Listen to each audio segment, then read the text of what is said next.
নমস্কাৰ একেকেছ ব্লগ সাপোগ্ৰাম এইটো ভিডিঅ'ত আলোচনা কৰিম পঞ্চম শ্ৰেণীৰ অসমীয়া বিষয় সম্পৰ্কে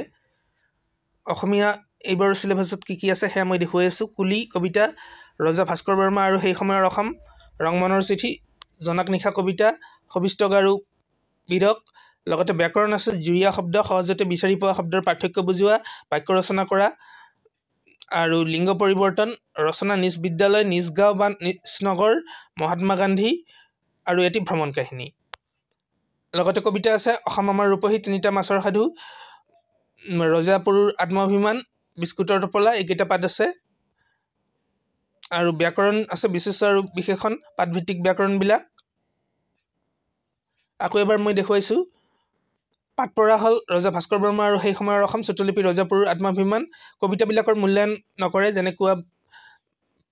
ইয়াতে স্ক্ৰীনত মই যিকেইটা দেখুৱাইছো এইকেইটাৰ পৰা প্ৰশ্ন নাহে এইবাৰ মই দেখুৱাবলৈ লৈছো শেহতীয়া দুবছৰৰ অসমীয়া প্ৰশ্নকাকত পঞ্চম শ্ৰেণীৰ 2021 চনত আহিছিল জনক নিশা আৰু কুলি যিকোনো এটা কবিতা লিখা কবিৰ নামৰ সৈতে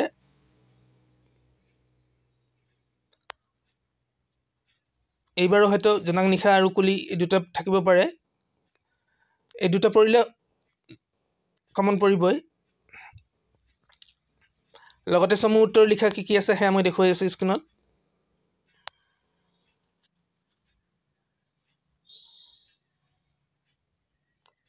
3 নম্বৰত উত্তৰ লিখা দিছিল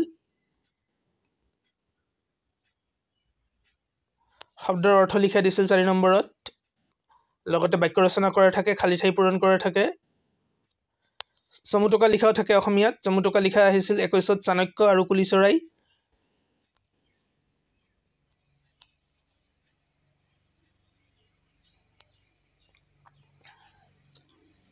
বিপৰীত শব্দ লিখা লিংগ পৰিৱৰ্তন কৰা এটা শব্দত প্ৰকাশ কৰা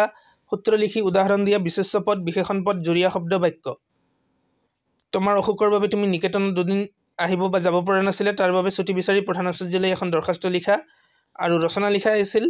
তোমাৰ গাঁও বা তোমাৰ নগৰ এটি ভ্ৰমণ কাহিনী মহাত্মা গান্ধী যিকোনো এটা লিখিব লাগে 10 নম্বৰ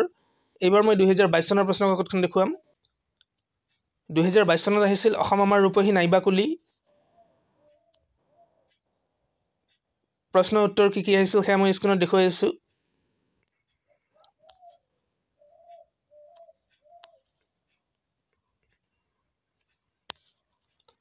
শব্দাৰ্থ লিখা বাক্য ৰচনা কৰা আৰু প্ৰথম আৰু দ্বিতীয় স্তম্ভ মিলাবলৈ দিছিল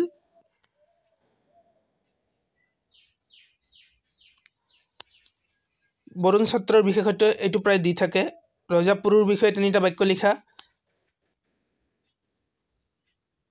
জুৰিয়া শব্দ আহিছিল লিংগ পৰিৱৰ্তন কৰা আহিছিল